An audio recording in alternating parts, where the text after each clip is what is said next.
So we have a habit of equating vulnerability, peace, and softness to weakness, right? So we tell ourselves that we have to be vigilant, we have to be hard, we have to maintain this hard exterior because that is our strength.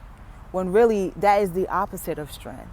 Conflict and war and being repressive and being and having setting up walls for yourself against the experiences of the world is the opposite of strength, right?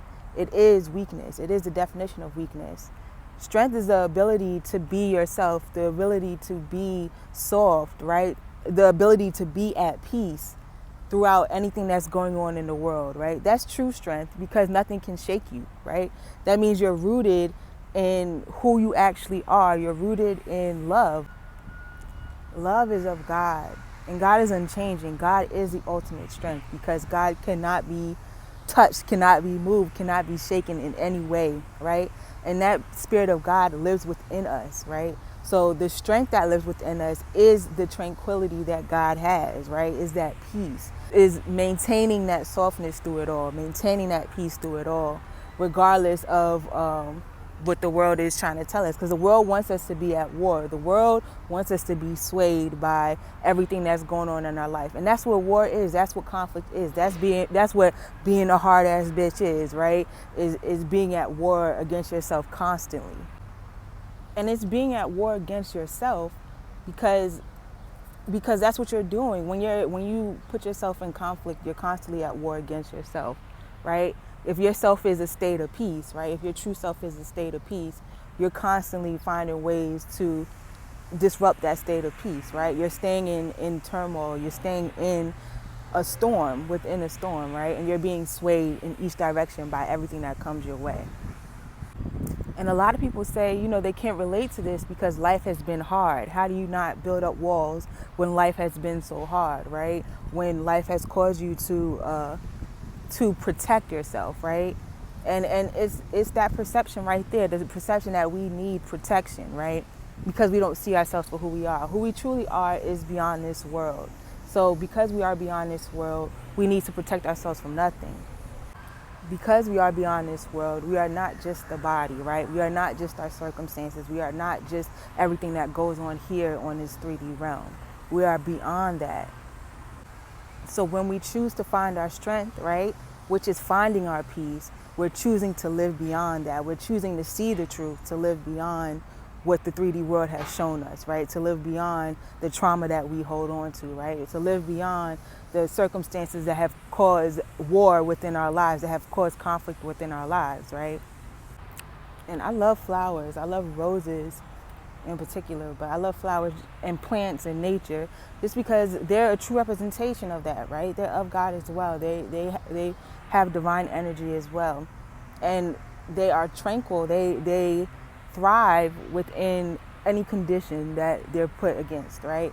You can see flowers growing through concrete, you know what I'm saying? You see vegetation grow in any harsh environment, right? In a city environment where there's nothing but dirt and shit everywhere, you know what I'm saying? They turn that shit into fertilizer, you know what I'm saying? Like that's the strength of the will, you know what I'm saying? See how much greater our will is when we're consciously aware of that, right? The consciousness of the flowers allow them to thrive, allow them to be fragrant, right? Allow them to impact one another, allow them to impact us, right? The things that we say we want to live better, we want peace, we want good things to happen for us. Yet, the world is showing us it's glorifying conflict, right? You watch anything on TV, and it glorifies conflict. You know what I'm saying? It glorifies the fight. It glorifies vigilance, the need to protect the self, right? It's rewarded. It's rewarded in this world. But the rewards of this world amount to nothing. It's meaningless. You know what I'm saying? The conflict is meaningless. The rewards of the world are meaningless, right? And they're fleeting. So to find lasting reward is to find your peace. To find true success is to find your peace, right? That's what's gonna hold you. That's what's gonna keep you in a state of satisfaction. You're only gonna be satisfied when you're at peace, right? When you're not at peace, that's when you want things to change. When you feel like you're in need is when you're not at peace, right? When you feel like you're in need is when you're constantly at war, right? But we tell ourselves that we ain't no soft ass bitch. But I can tell you right now, I'm soft. I'm a soft ass bitch. You know what I'm saying? I ain't no soft ass bitch, but I'm soft in the sense that when conflict comes my way, I don't engage. You know what I'm saying? In the sense that I'm willing to maintain my peace. I'm willing to be soft. I want to be soft. You know what I'm saying? I want to be vulnerable. I want to be at peace. I want to be not in conflict. I want to be out of conflict with everything and everybody. You know what I'm saying? So that's what I do. And that's my strength, right? People don't understand it and they're thrown off by it. But that's the strength of it. You know what I'm saying? That when you don't respond like people want you to, and it's not just people, it's people because that's what we're brainwashed to do. We're brainwashed to respond a certain way. But it's the ego of people. You know what I'm saying? When you don't respond in that way, they don't know how to take you. They don't know what to do. And they're intimidated by your presence, you know? But that intimidation factor is your strength, because then that's what sparks an interest in the hearts of people, right? That's how you inspire, influence other people, because then a person asks, especially a person that's at war with you, they'll ask, you know, themselves, damn, why is she so chill? Why is she so cool about this? You know what I'm saying? And maybe question themselves about certain things. But that's where the strength lies, because when you can't be shaken, it's like, you know, the ego doesn't know what to do. The ego of other people do not know what to do. You're not in the state of your ego, so you're fine. You know what I'm saying? You're at peace. You don't have to deal with that. But your peace inspires others, you know what I'm saying? Whether people don't like you or they like you, you know? It's not about them liking you. It's about that trigger. It's about you igniting another person, you know what I'm saying? It's not a bad thing. You know, we're learning to thrive. We're learning to thrive. You know, the strength of peace is the fact that you're soft yet unafraid, you know? That's the strength. And your lack of fear. When you're at war, you're in fear because you're constantly worried about the other side, right? You're constantly worried about what's coming your way. You're constantly worried about keeping yourself protected, you know? That's what it is to be in fear, and that's the weakness. The weakness is that there is no peace. The weakness is that you think something can harm you. The weakness is that you feel like you have the ability to lose what you are, who you are, what is yours, you know? And there's a bunch of children around here, but it's like, you know, that's a reminder as well.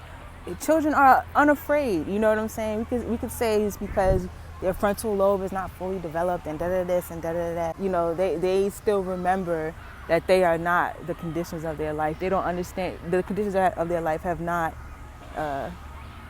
hardened them yet, you know what I'm saying? Have not calloused them over, you know? So they are free to just run and play and enjoy life, you know what I'm saying?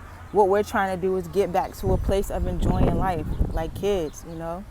And not giving a fuck, you know what I'm saying? Not worrying about what's coming next, you know?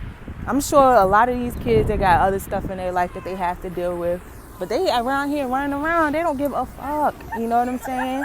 They are laughing. You hear them right there. They are laughing, enjoying themselves, you know? It's like, that's what we need to do. Laugh, enjoy ourselves, run around, play tag, you know what I'm saying? That's what strength is. Can't be touched, can't be shooken, you know? Not being worried about anything. They're not worried about anything. They're covered, you know? And as we live life, we forget that we're covered, you know? We forget who we are. We forget that we're not of this world. Fear sets in and takes us for a ride, right? Outside of ourselves, you know? A ride in false reality, a ride into what is not real. And, you know, one can argue, you know, children are being taken care of. I have to take care of myself. I'm alone out here. And that's not true. You know what I'm saying? Children take care of people too. But that's not the point. The point is that you are being taken care of. And the recognition of that is going to bring you peace. That you are being taken care of. It's about stepping out on faith. And your faith is allows you to live within the care of the divine. You know what I'm saying? To allow you to live within the care of the universe, if you want to put it into practical terms. You know what I'm saying? Like, understand that you're fine. Understand that you cannot be threatened. Understand that you cannot be hurt. your true self. We are living projections of our true selves, you know what I'm saying? We are incarnated projections of our true self, you know? So we are beyond the body. We are not the body. The world is obsessed with the body, right? And sensations of the body because it's trying to compensate for what it thinks it is and for what it thinks it lacks, you know what I'm saying? We feel like we lack true satisfaction, so we try to get that through sensations of the body, you know what I'm saying? As if the body is who we are in itself, you know? But the body is a tool of communication. The body, minds communicate, you know what I'm saying? The body is just a tool of that, you know? And because of our belief that the body can communicate and that we are the body, we spend our time obsessed with sex and violence, you know what I'm saying?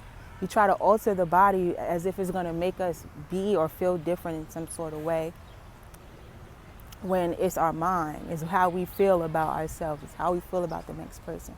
It's not the body. The essence or energy of the self gives power to the body. The body is not inherently anything, you know? We're the ones that give it power, but it is not who we are. So we spend all this time trying to enhance who we are by enhancing the body, by enhancing what we have in the outside world, by enhancing certain things that just don't matter, that are meaningless, you know, and think that's going to bring us satisfaction. And it never does. It never does. But our vibrancy, our true beauty comes from within, you know. Our true everything comes from within. And I feel like we're getting to know that more and more. Like when you on social media now, before, you know, to be a celebrity, to be a model, to be this, to be that, there was a certain standard that you had to look, you know, you had to look a certain way, right? Now the standard has changed to how many followers you have and this and that. But beyond that, if you see, you know, what the videos that get attention, the people that get attention online are the ones who are confident in who they are, right? They exude a certain confidence. And I'm not saying that confidence is everything, but the sense of self is attractive, right? People who engage in their sense of self, that's attractive to one another because it is who they are, right? It's bringing who they are into account, into the framework rather than what they look like. You know what I'm saying? There's something else to bring to the table, you know? And it's not perfect. We're not fully there yet. We're becoming, we're understanding, we're learning, you know what I'm saying? But I think we're gradually understanding more and more what is real and what is not real, you know what I'm saying? We're showing ourselves who we are, you know? There's so much to learn and even more to unlearn, right? And everything that is a friend to the ego is an enemy to the true self. Everything that is a friend to the true self is an enemy to the ego. And this doesn't call for a retreat from the world, right? As we're here, that spirit of remembrance, that's the Holy Spirit, the spirit that remembers who you truly are, will use that spirit, that energy will use everything of this world to make your life beautiful, to make your life true, to make your life pure, to make your life good, to make your life happy and fun, you know what I'm saying, and peaceful at the same time. It's not like you have to give up living in order to find peace. That Holy Spirit is your true helper, right? That is your guidance in this world, right? The spirit of your ancestors, the spirit of your angels, the spirit of your spirit guides, the spirit of deities that come to help you, you know what I'm saying? The energy of the guidance, you know, of true living and true life, you know, that energy will come and guide you and help you, you know, to be at peace with yourself. If you're willing to learn, you know what I'm saying? If you're willing to learn to have that peace in your life, that energy will come and swoop in and guide you and lead you and take that stress off your back. You know what I'm saying? No matter what comes your way, because things will continue to come your way. You know what I'm saying? But you don't have to worry about that. That is not your concern, the things that come your way. Your concern is learning to maintain your peace when you're in that state, right?